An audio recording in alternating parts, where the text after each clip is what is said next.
철 부회장님, 정면 쪽으로 가주십시오.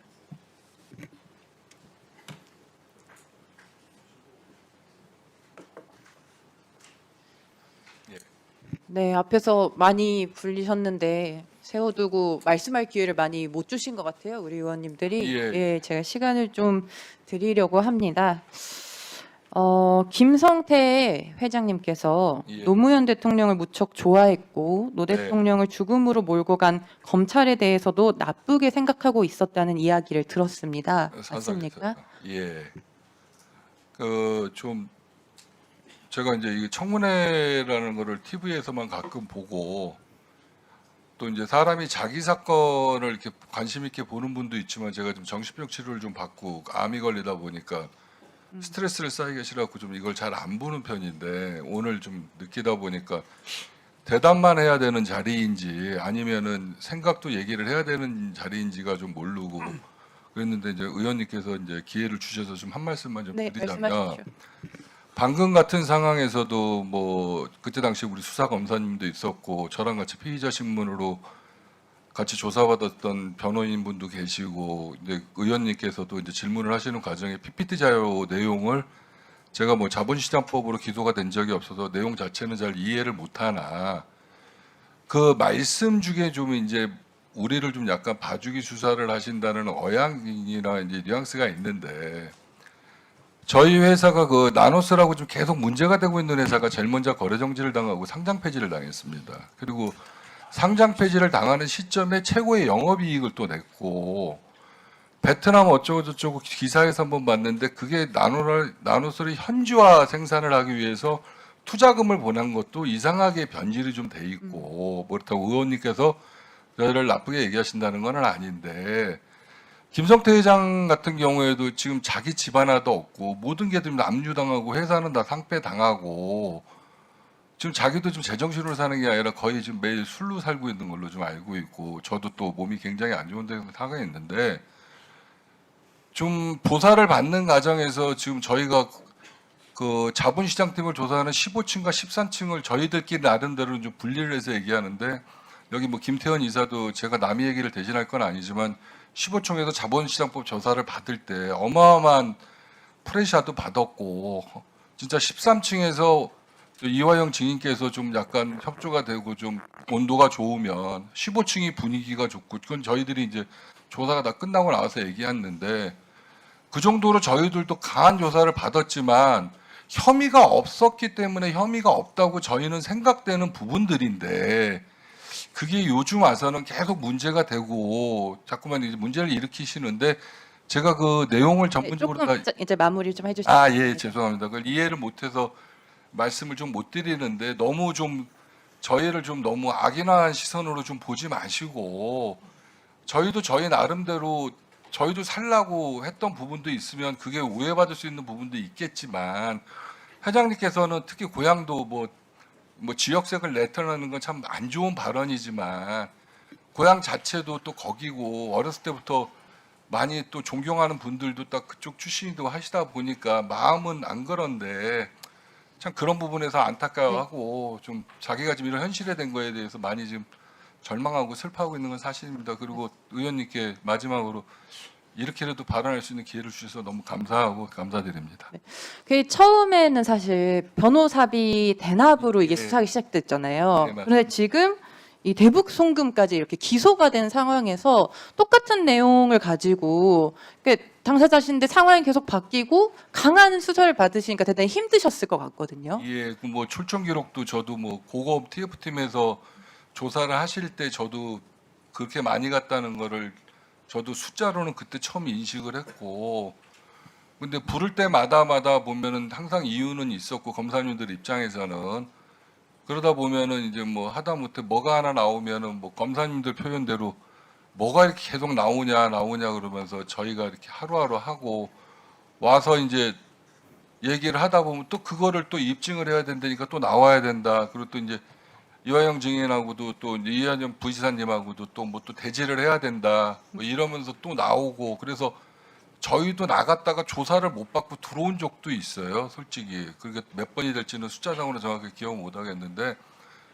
근데 어쨌든 저희도 참 이런 얘기를 드리면은 뭐 저도 죄를 지우고 진역도 살고 온 놈이 억울하다는 말씀을 좀 뭐 하지만 저희들 입장에서도 그 정권에서 거래 정지가 당하고 그 정권에서 시작이 돼서 저희가 상장 폐지까지 수순이 됐는데 그걸 봐줬다고 자꾸만 얘기를 하시면 저희 입장에서는 도대체 어떻게 답변을 드려야 될지 참 난감합니다. 그런 부분. 그 얘기를 하셨을 때 예. 13층에서 일이 잘 풀리면은 이화영 부지사가 협조가 잘 되면 15층 분위기가 살아났다 이렇게 방금 말씀하신 게 네, 있었는데 그거는 저희들끼리 이제 석방이 되고 난 후에 네, 그 상황을 조금 설명해 그건 주시면 좋을 것 저보다도 이제 그 저기 자본시장부 조사를 받은 김태현 이사가 더 그거를 많이 받아봤기 때문에 저도 이제 한치 건너 들은 얘기이기 때문에 그건 제가 뭐 이제 대변에서 직접 말씀드리기 좀 그런 것 같습니다. 근데 이제 그 당시의 상황을 공유하면서 이 13층과 15층이 동시에 묶여서 뭔가 반응이 공유가 되고 이런 예. 것들이 있었다라는 거죠. 예, 예. 거기에 이제 이화영 부지사가 협조를 했냐 안 했냐 이런 게 중요한 계기점이 되었다는 것이고요. 그러니까 이제 조사를 받는 이제 본인 입장에서는 그런 분위기를 많이 느꼈다. 이제 그런 얘기를 하는 거죠. 이제 리오남 관련해서 저희가 기관 보고할 때 이야기가 좀 있었는데요. 네네. 국정원에서는 당시 리오남 필리핀에 있지 않았다 이렇게 네. 이야기를 하는데 당시 리오남을 만나서 안내하신 것이 맞습니까? 그거는 제가 그 판결문을 아까도 말씀드렸듯이 적시된 대로 말씀드렸다는 이유는 제가 그 5월달에 그 김성태 회장 그 대북송금 관련된 항소심 제가 마지막 중요 증인입니다. 그리고 이제 고검 TF팀에서 저희 사건이 다 지금 이첩이 돼 있는 상황이기 때문에 저도 조사를 또 계속 받아야 되고 지금 일말에 일어나는 일들도 또 좀 조사를 받아야 되는 상황도 오고 그리고 제 증언이 아마 끝난 다음에 김성태 회장이 아마 판결이 나오는 걸로 돼서 좀 조심스러운 부분이 있어서 그거는 법정에서 제가 진술로 대신하는 걸로 좀 이해해 주시기 부탁드리겠습니다. 수고하셨습니다. 박영철 증인, 예. 필리핀에 리오남 왔어요, 안 왔어요?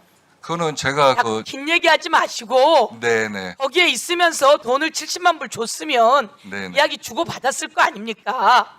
리오남 왔어요, 안 왔어요? 정확하게 이쯤되면 안 됩니다. 말씀드리는데 제가 그 정확하게 말씀을 드리겠습니다. 제 판결문에 적시된 대로 저 재판 받은 거 맞고요. 리오남 저는- 왔어요, 안 왔어요? 예, 왔습니다. 왔어요? 예, 예, 리오남 왔고 예. 리오남에게 돈 70만 달러 준 거죠? 돈은 제가 직접 주지는 않았고 돈은 회장님이 전달해 주셨고 회장님 계신 곳까지 안내는 했습니다. 그래서 리오남 봤어요, 못 봤어요? 봤습니다. 얼굴 봤어요? 예, 리오남 얼굴 봤어요? 예, 필리핀에서 예. 그날 대회에서 리오남 얼굴 봤다 이거죠? 예. 예, 위증하면 어떻게 되죠? 위증 처벌 받는 걸로 알고 있습니다. 예. 자, 오늘 정확하게 방용철 증인이 그날 리오남이 왔고 리오남에게 돈을 줬다라고 증언했어요. 네. 리오남에게 돈을 왜 줬죠? 방북 대가로 드린 거고요. 위원장님께서 말씀하신 거니까 최소한의 예의로 여기까지만 대답을 드리겠습니다. 그리고 나머지는 김성태 회장 재판이던 거기서 제가 증언 쓸 때 더 자세하게 설명하겠습니다. 방북 대가로 줬다 이렇게 지금 증언했죠? 네, 예. 그러니 여러분이 다 진술 세미나하고 만들어진 거라는 거예요. 그 다음에 이어서 가 봅시다. 자, 양심의 손을 얹고 이야기한 겁니다. 그날 봤죠? 예, 예, 그날 봤고 만났죠 리오남을. 네. 리오남을 만났고 그리고 리오남은 어디에 숙식했습니까? 그거는 이제 증언 서서 제가 자세히 말씀드리겠습니다. 이 정도 말씀드리면 다 드릴 리오남은 것 같아요. 어느 숙소에 묵었습니까? 이호남이 묵은 숙소는 저희가 알 수는 없습니다. 그럼 리오남을 어디에서 만났습니까? 이호남이 제가 있는 곳으로 오셨습니다. 리오남 그 있었던 곳은 어디예요? 기록 계신 잘 곳은 하세요. 제가 모릅니다. 항상 중구에서 뵀을 때도 아니 방용철 증인이 있는 곳으로 왔다면서 리오남이. 예. 아, 질문이 그분이 계신 곳이 어디냐고 여쭤보셔갖고요. 그랬는데 어떻게 만났냐고 했더니 그 사람이 방용철 증인이 있는 곳으로 예, 왔다면서요. 오카다 호텔 후문 쪽으로 왔습니다. 어디요? 오카다 호텔 후문 쪽으로 오셨. 그래서 후문에서 길에서 주었습니까? 후문 입구에서 만났습니다. 입구에서 만나서 후문 입구에서 줬습니까? 아닙니다. 제가 회장님이 계신 방까지 저는 안내를 했고요. 저는 그 회장님 대신해서 저희 일행들과 행사에 참석했던 사람들 자리로 이동했습니다. 그러면 리오남은 오카다 호텔 후문으로 왔고 거기서 만났고 그리고 그리고 회장이 있는 곳으로 안내했다 이런 것이고 예. 방영철 증인은 행사장에 갔다 이거죠? 예. 예, 그럼 그 시간이 몇 시입니까? 대충 초저녁 조금 지난 시간으로 기억하고 있습니다. 초저녁 조금 지난 시간. 예. 그럼 리오남을 만나고 난 다음에 김성태는 다시 행사장으로 내려왔습니까? 술이 많이 취해서 행사장 안 오시고 그냥 거기서 잠드셨습니다. 술이 그럼 초저녁 조금 지났는데 술이 많이 취했어요? 예, 행사하실 때도 뭐 와인 드시고 많이 했습니다. 그러니까 술이 많이 취한 상태에서 리오남을 데려다 줬고 그 방에서 리오남에게 돈을 줬다 이렇게 된 겁니까? 돈을 준비해 가셨기 때문에 아마 거기서 주신 걸로 알고 있습니다. 준비해 갔기 때문에 준 걸로 알고 있다. 예. 오늘 70만 달러를 준비해 갔고 네. 그것을 70만 달러 방영철 증인이 가져다 준 모양이죠. 아닙니다. 저희 그 같이 그 방이 한 100평 정도 되는 큰 방이었고요. 거기서 여러 명이 자다가 같이 있었고 그 내막은 이제 회장님하고 저랑 둘만 알고 있었고. 그러면 리오남하고는 뭐 만났으니까 얼굴은 기억하고 있고 네. 예 사진도 갖고 있겠네요. 옛날에 그 찍은 사진 있었는데 그건 핸드폰 다 없어지면서 없어졌습니다. 그러면 리오남을 그 찍은 사진이든 갖고 있는 사진이 있으면 그걸 준비해 주세요. 네, 그거는 검찰에서 보관하고 있는 걸로 알고 있습니다. 검찰에서 보관하고 있습니까? 예. 네, 다 진실이죠? 예. 위증이면 위증의 처벌을 받는 거죠? 네. 네, 박상용 증인도 위증 법적 조치 당했다는 걸 알려드리면서 예 다음으로 가겠습니다. 들어가세요. 네. 다음은 국민의힘 이상휘 의원님 차례이나 아까